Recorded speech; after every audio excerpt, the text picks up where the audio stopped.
galing rank up. Start your way to the stardom. Rank up.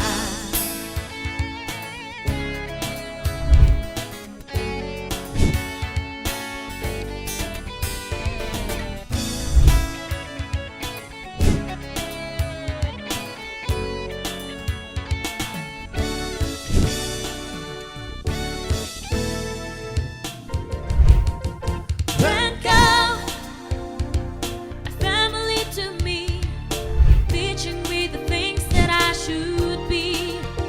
Rank up, be famous and be fab, committed to equality that surprises you and me.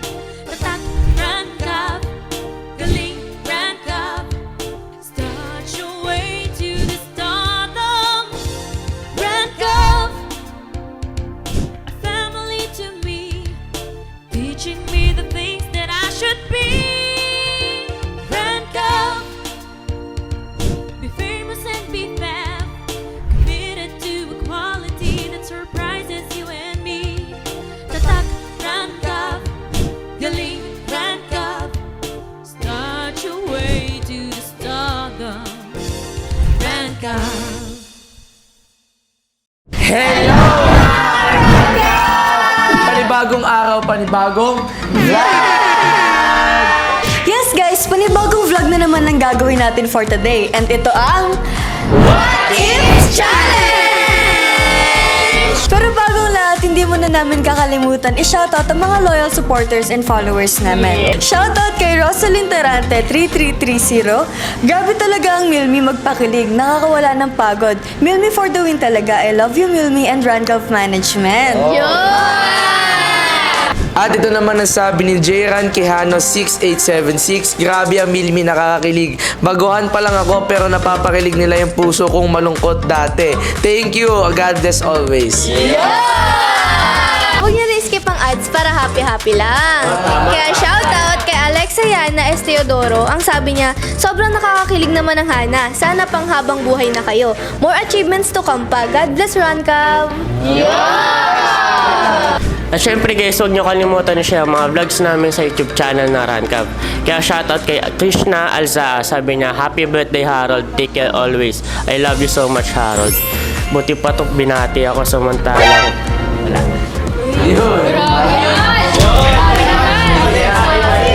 Thank you din po sa patuloy na pagsuporta at panonood ng vlogs namin sa Rancav. Kaya shoutout sa'yo at Nika Quitania, ang sabi niya, nakakakilig ang bawat love team, lalo na ang Chelsea. More powers po and God bless Rancav Management.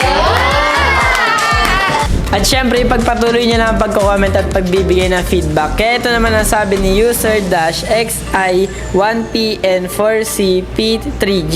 Favorite love team ko si Chelsea and hope you both stay safe and I love you Rancav Management. And shoutout na din po kay Cecilia Quaison. Nakakakilig talaga ang Erndra. For the win talaga. Ang saya-saya ko talaga pag nandyan yung Erndra. Love you, Erndra, and to all Rancavs.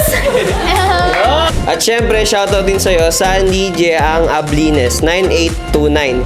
Grabe, nakakakilig talaga ang Hana, Chelsea, Milmi, Ernra at Lazumi. Pati na rin si JM at lalong-lalo na po si Direk. Hindi nakakasawang tingnan, nakakawala ng stress. Sana mapansin. Love you, Rancam! And syempre guys, kung mapapansin nyo, wala dito si Clark, yung kapartner ko. Dahil meron po siyang stage play ngayon. Pero syempre, shoutout pa rin sa'yo, Maria May Petrache. Sabi niya, sobrang nakakakilig ang Hana, mas lalo na ang Milmi, Chelsea, Erndra at ang Klazumi.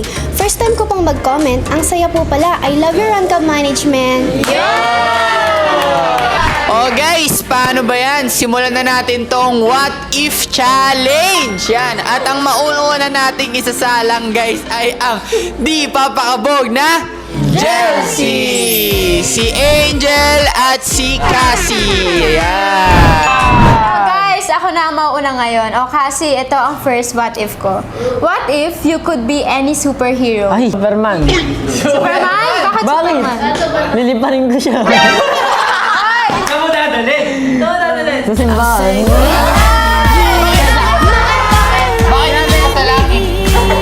What if ma-friendzone ka ng crush mo? Sakit yun. Pero, okay lang. At least, boyfriend. Ibig sabihin, lalaking kaibigan. Boyfriend kasi minenjoy ka. O, ito sa akin kasi, what if manalo ka ng 100 million sa loto? Ay, sarap. Hindi, wala ko nang bibilin. Bibigyan ko syempre yung magulang ko. Tapos, lahat ng gusto niya, bibiling ko.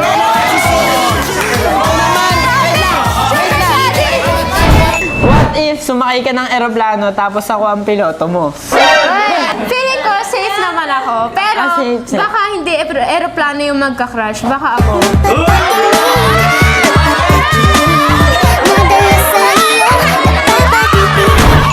Magaling O, ito naman yung tanong ko. What if ang buhay mo ay isang pelikula? Ay, madali lang yan. Edi ikaw si Snow White at ako ang Prince Charming mo. Prince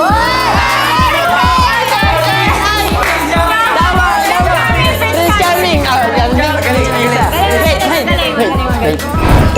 What if magkaroon ng purge sa Pilipinas? Purge? Saan mo na? Nakakatakot. Pero, uunahin ko na pumunta sa'yo. Bakit? Pero kung sakaling mamatay ako, sa'yo pa rin ang bagsak ko.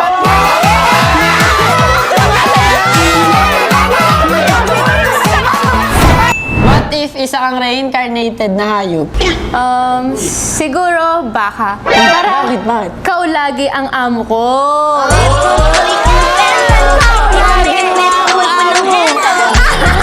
naman yung what if ko. What if humahaba yung ilong mo every time na nagsisinungaling ka? Ay, hindi. Crush kita. Mababain ako.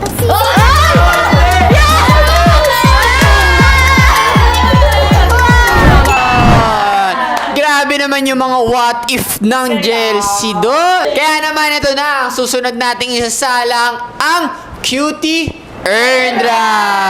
Si Ernest at si Sandra. Ayan. So ayan, sisimulan ko na, Ernest. Ito. What if someone wrote a love story inspired by you?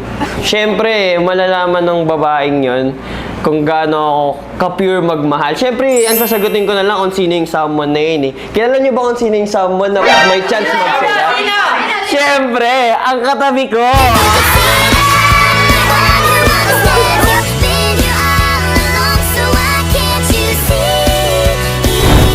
What if we had the ability to fly? Where would we go?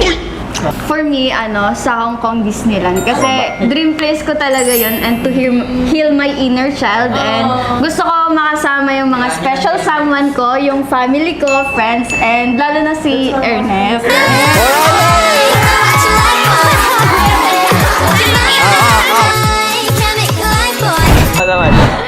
What if you could be any Disney villain? Sino ka? For me, si Maleficent. Kasi gustong-gusto ko yung story niya and sobrang mapagmahal niya sa anak niya. Yan. What if we live in the world na walang cellphone? Mahirap eh. paano ko na lang makachat?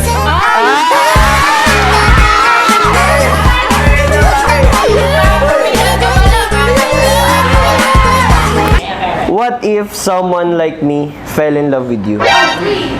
Why not? Eh di sasaluhin kita. Hindi naman natin alam yung panon. Di ba? In the right time.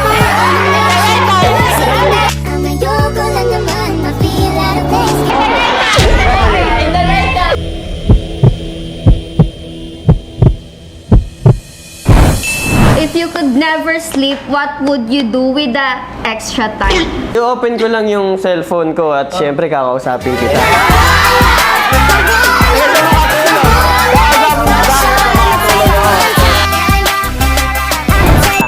What if you were a teacher? Anong subject ang ituturo mo? For me, PE. Kasi mahilig ako, sumayaw, ganon. Physical. Ito na. Kanina pa to, di na nag-hype. Napaka-intense namin dito. Energy. Oh, ito na. Oh. Ito na. What if you find out that naaalis na ako papunta sa ibang bansa? Siyempre, wala naman ako ibang magagawa dyan kundi sumama sa'yo.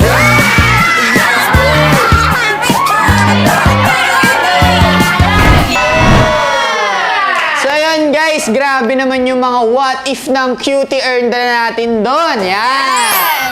At dahil dyan guys, ang susunod na natin na sasalang ay ang Klazumi.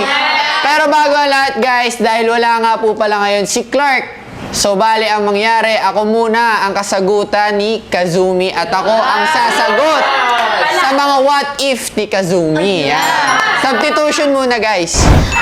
O, paano ba yan, kuya? Simulan ko Sige, na. sige.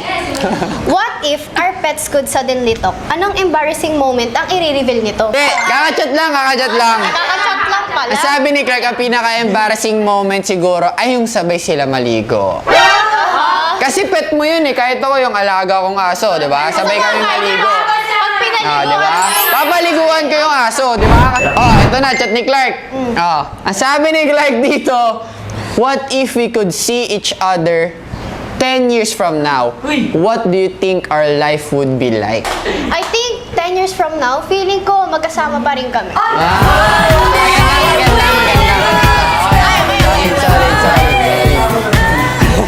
What if we wanted to get a pet? Would you rather have a dog or a cat? Sabi ni Clark, gusto niya parehas. Parehas! Oo, para machi-machi, merong pusa, merong aso, sabay nyo nga alagaan. Tama naman. Ay, ito ang next. What if your boyfriend happens to forget your birthday? Pare, syempre, malulungkot ako at magtatampo ng panandalian. Pero alam ko naman na hindi naman siya papayag na maging malungkot ako at ng tuluyan, di ba? So, parang relate ako dyan. Really? Bakit kaya? Bakit kaya? Paano siya na-relate? Okay, what if you found a genie in a bottle? Anong third wish mo? O syempre, ano pa bang isasagot ni Clark dyan? Syempre, yung pang-unang wish niya, about sa sarili niya, di ba? Pangalawang wish niya, family niya, di ba? At syempre, yung pangatlong wish niya, ikaw na yun!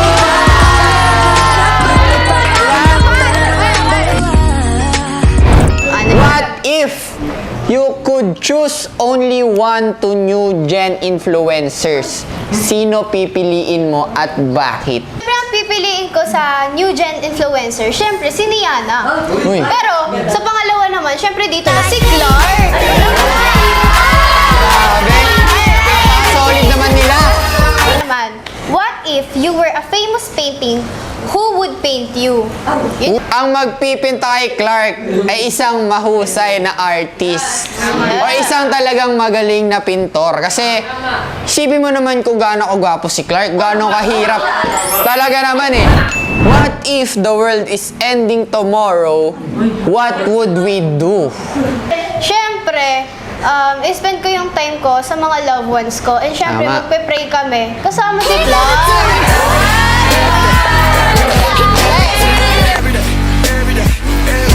So yun guys, yun nga po pala yung what if namin ni Kazumi, no? At syempre guys, yung mga sagot na yon ay kay Clark mismo nang galing, okay? So eto na nga guys, ang susunod natin ay sasalang ang bigating Hana! Si Harold and si Yana. Yan. What if magkaroon ng zombie apocalypse? Ang unang priority ko dyan is iligtas ka.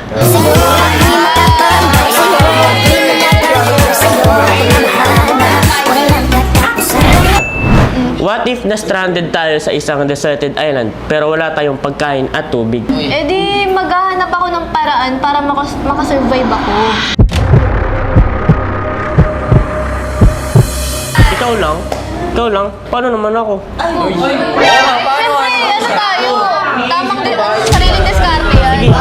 Saan yung diskarte? Sige. What if another person ask me out on a date? Magsiselos ka ba? Sa akin, oo, syempre magsiselos ako. Ibang tao yun eh. Pero pwede bang ako yung magtatanong?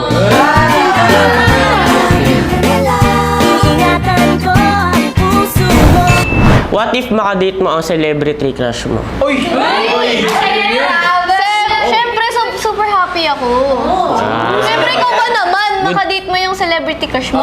Kahit ako. Sasaya ko. Sige, sige. What if maging invisible possible lahat ng tao. Ayun. Di mas okay yun, mas pabor sa akin yun. Kasi wala na makikita ng iba kundi ikaw lang.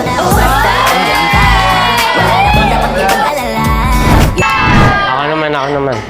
What if yung panaginip pala natin ay actual reality? Eh di wala na tayong magagawa dun. Ayun na yung mangyayari. Ayun na yung nangyari. Okay, tama. Isa pa.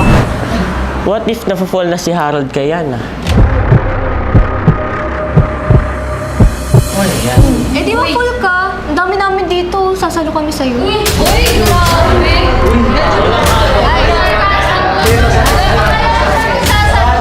What if, sinadya ko talagang kalimutan at deadmahin yung birthday mo? Pag ginawa mo sa akin. July 18 birthday ko.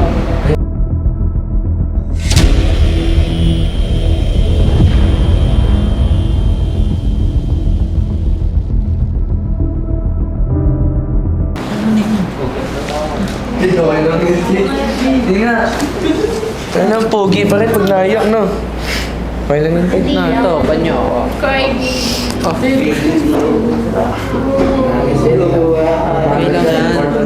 Ang loob ko kasi lahat kayo bumati pero si Hana, binati niya naman ako sa TikTok pero pagdating niya dito kanina sa studio parang hindi man lang special yung araw ba. Hindi ko ramdam. Wala siyang parang personal na bati sa'yo. Tas ngayong nagbablog tayo, yung mga sagot niya parang para sa kanya lang. Hindi ako kasama sa mga answer. Baka may nagawa ka naman. Isip lang si Yana, ganun. Baka may personal problem lang din siya, kaya siya gano'n. Ngayon, di ka nabate, kaya parang ka nalula. Hi guys! So kakarating ko lang sa Rancab Studio and alam nyo naman na birthday ni Harold kahapon. Kaya naisipan ng Rancab Management na umarte daw ako ng walang pake at dinadedma ko lang yung birthday niya. So, pero ang totoo niyan guys, may regalo talaga ako sa kanya na, nababa dito, polo, pabango at isa pang t-shirt. So, titignan natin yung reaction ni Harold guys. Guys, sobrang effective ng ginagawa ko. Kanina pa sobrang lungkot ni Harold all throughout the vlog. Kala niya siguro wala talaga akong paki sa birthday niya. Happy birthday to you. Happy birthday to you. Happy birthday, happy birthday, happy birthday to you. Happy birthday to you. Happy birthday to you. Happy birthday, happy birthday, happy birthday to you.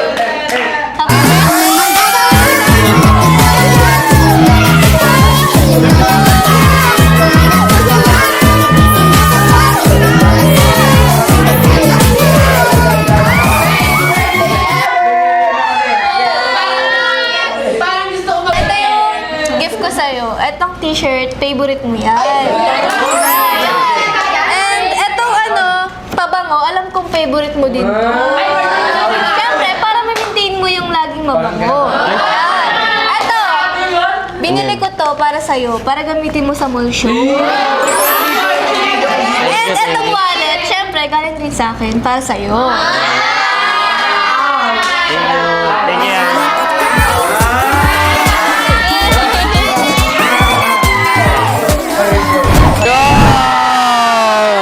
Grabe naman yung pa-surprise ni Yana doon, guys!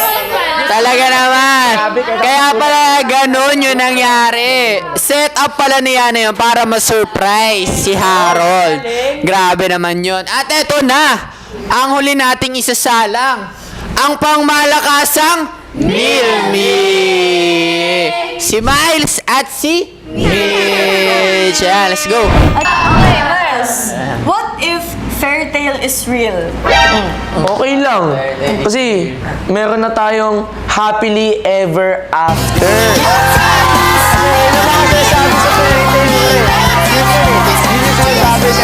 Okay. Mitch, what if na-stuck tayo sa elevator? Alam mo, okay lang ma-stuck sa elevator eh. Ang mahalaga, ikaw yung kasama. Grabe. Grabe na. What if We want different things in the future. Para sa akin, okay lang kung saan path ka man mapunta kasi lagi lang ako nandito nakasuporta sa'yo.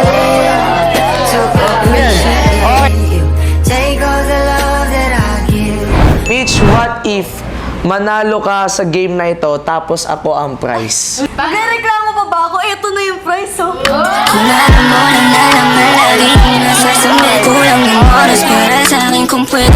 What if may terms of endearment tayo? Sige, wala naman problema sa akin, babe.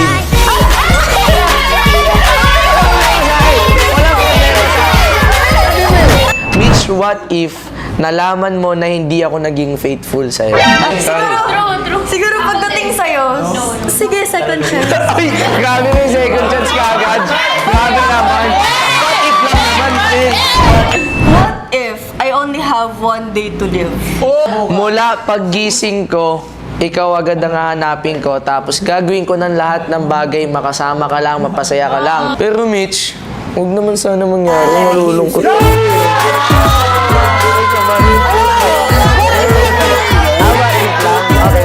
Okay, sorry.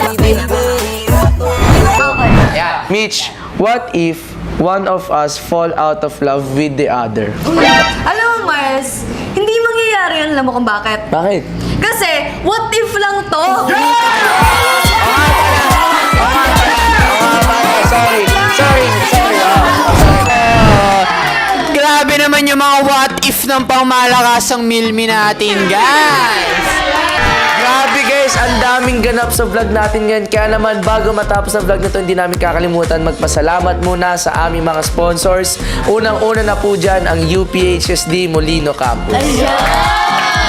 At syempre, nagpapasalamat din po kami sa nag-style ng aming hair, Armes Salon. Siyempre, happy birthday ulit, Harold. Huwag ka na malungkot, ha?